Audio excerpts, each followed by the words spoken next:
And I say this to you as a fellow Christian. Representative Noble, I know you're a devout Christian, and so am I. This bill, to me, is not only unconstitutional, it's not only un-American, I think it is also deeply unchristian. And I say that because I believe this bill is idolatrous, I believe it is exclusionary, and I believe it is arrogant. And those three things, in my reading of the gospel, are diametrically opposed to the teachings of Jesus. You probably know Matthew 6:5, when Jesus says, don't be like the hypocrites who love to pray publicly on street corners.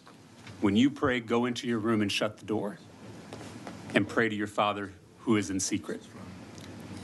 A religion that has to force people to put up a poster to prove its legitimacy is a dead religion.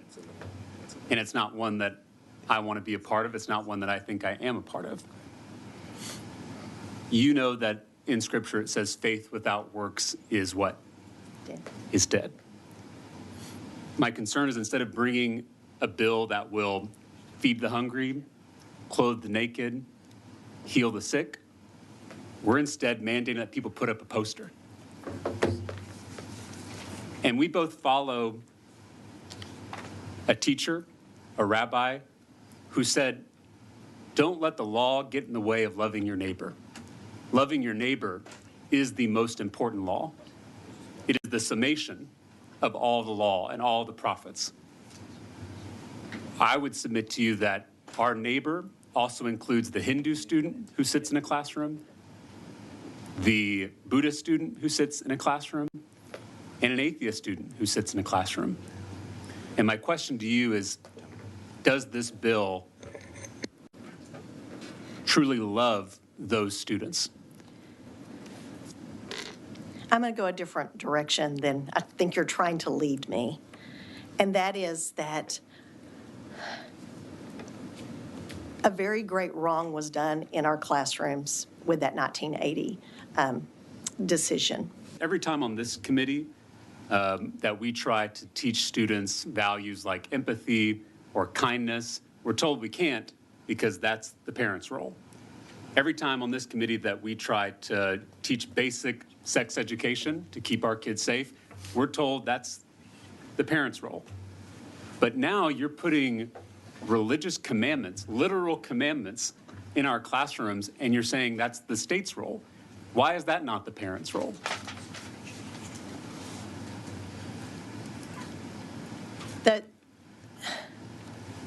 That's really an interesting rabbit trail that you've gone on with that. Would you be comfortable with adding language to receive parental consent from all the parents of students in the classroom before putting it up?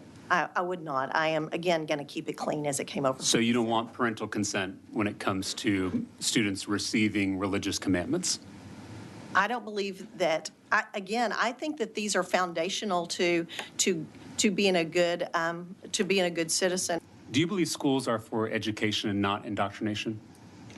Absolutely.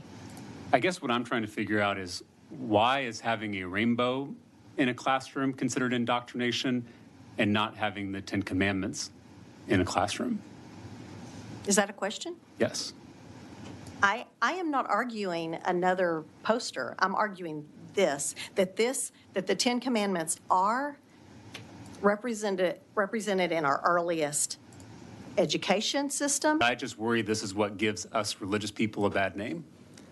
That instead of living out the way of Jesus, we're instead imposing our beliefs on other people.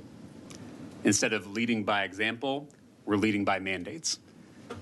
And so I'm very offended by this legislation. I know you and I have worked together, and I'm not casting aspersions on you, and I would love to work with you. But as it is currently written, I find this to be a deeply offensive bill.